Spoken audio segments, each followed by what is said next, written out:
Dar Chapter 19, Circle of Horns. Dar had never been so busy. In the mornings, under Seelan's guidance, he worked on bone, antler, and ivory with 5 different kinds of flint chisels that Seelan had helped him make. Dar found Seelan's flint work instructions similar to Keenock's attempts to teach him, but he learned easily from his great uncle. "You'll go home with the tools you need to cut, pierce, gouge, smooth, polish, and engrave," Seelan told him. "Experiment with your chisels. You'll find which works best for the job." In the afternoons, Dar practiced with his spear thrower, usually watched by the children of the clan. They gathered at the edge of the meadow, pointing, laughing, and offering advice that Dar could not understand. When Torag came by every day to judge Dar's progress, he shooed the children away. When he left, they returned. Dar was slowly improving. He hit the target bush more often, and his body no longer ached. He thought his right arm was more muscular than it used to be. Dar hoped his father's bracelet would fit him now. Torag's visits to the meadow grew more infrequent, but he was there one day when Dar hit the target 3 times in a row. On the 4th successful throw, Torag let out a yelp of approval and pointed to Dar's original target, the tree. He left Dar alone to work. Dar tried to hit the tree trunk for 1 entire afternoon, but missed every time. He was glad Torag wasn't there to see his failures, although the children were. They seemed more sympathetic to his efforts now, and there was less laughter. The next day, Dar's spear hit the target tree for the first time, and the children's cheers rang out. After that, the spear sank into the trunk with increasing regularity. Dar thought of the coming hunt. "I'm ready," he said out loud, but his mouth was dry. Early the next morning, just after Seelan and Dar had moved to their work area, Torag appeared. He spoke to Seelan, pointed to Dar, and left. "Musk oxen have been seen at the far end of the valley," Seelan translated for Dar. "A hunting party is gathering in your practice meadow.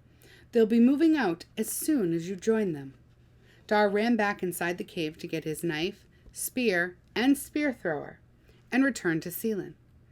"What if my spear throw is bad, or I get in the way of the others?" Dar said. He thought of sharp horns and Keenock's bloody wounds. He didn't tell Seelan he was afraid of getting hurt or killed.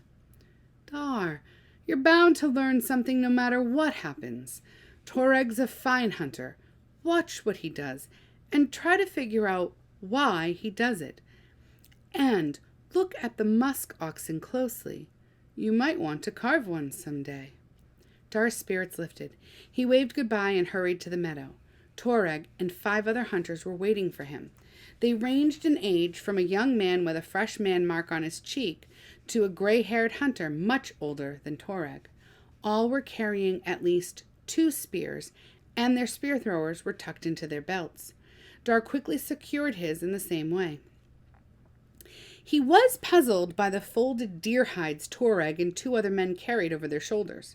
Dar tried to guess their purpose, as Seelan had suggested, but was unable to do so. Clearly in charge, Torag gave a signal, and the men started forward at a ground-covering lope. They talked as they moved, and Dar wished he could join their conversation, or at least understand it. The pace was maintained until the valley widened and they entered a broader meadow filled with waving green grasses. The hunters stopped talking and hurried to waist-high bushes and sank behind them. Torag had the youngest hunter come to his side. The young man put down his hunting gear and, with Torag's help, stood on Torag's shoulders. He scanned the meadow, pointed, and jumped to the ground. The musk oxen had been sighted. The men smiled, and Dar sensed their rising excitement. His own breathing became more rapid and his heart beat faster. Torag separated the hunters into 2 groups. 3 men were to go to the left of the herd and 2 men to the right. Torag indicated that Dar was to stay behind with him. The hunters, keeping the wind in their faces, crouched and crawled through the tall grass toward the herd.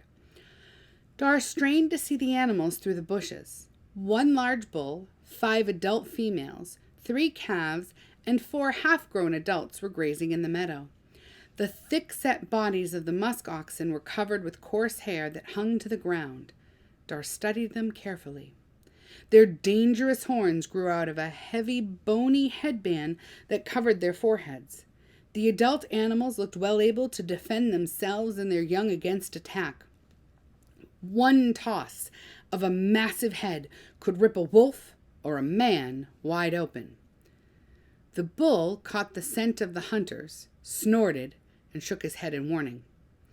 Toreg, with a half-smile on his face, stood motionless at Dar's side while the other hunters got into position closer to the herd. Dar admired Toreg's confidence, but shouldn't he give the signal to start the attack? Instead, Toreg did something Dar did not expect. He stepped forward toward the watchful animals, unfolded his leather hide, and raised it over his head. He yelled as he flapped it back and forth.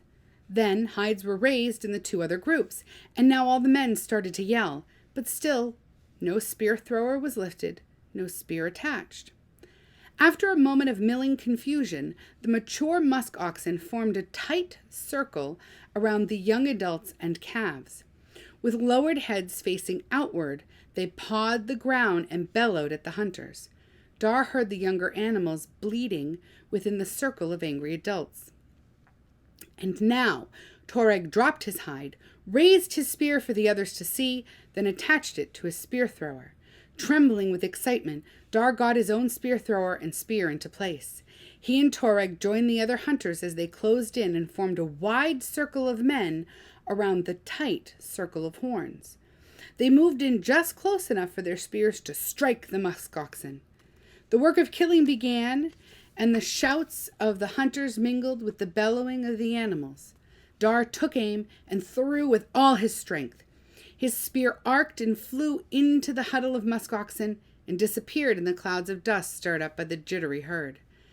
After all the spears were thrown, the hunters watched as two adult females, both wounded and bawling with rage and pain, left the circle. They were followed by the young adults and calves.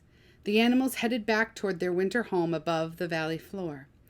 4 musk oxen remained in their stubborn circle, dead. Dar ran up to the circle with the other hunters to examine the carcasses and retrieve the spears. Dar saw his own spear deep in the side of a large female and shouted in triumph. His success had to be shared with another hunter whose spear was also embedded in the same musk ox. At least his own throw had found its mark and had contributed to the kill. Toreg clapped Dar on his back and then spoke to the youngest hunter, who turned and left the group at a fast trot. Dar guessed he had been sent back to camp to tell the others to come help with the butchering and carrying. Nothing would be wasted. Meat, sinew, hides, and horn would all be taken back to camp before sundown. Otherwise, scavenging animals would find the kill and deprive the hunters of their success. Dar got out his knife to join in the work of butchering, and soon, like the others, was covered with fat, hair, and blood. With the fierce intensity of the hunt gone, the hunters talked and laughed as they worked. Dar was flooded with a sense of pride and relief. And he was filled with a deep respect for the musk oxen. The animals had put up a courageous fight to guard their young within the circle. But it was a formation designed to protect them from wolf and lion, not the spears and the spear throwers of the hunters. Their ancient defense strategy had led to their slaughter. Someday, Dar would carve an angry bull, its head lowered against all enemies, protective and defiant. Dar looked at the bloody, dismembered musk oxen piled around him. The bull he carved would live forever.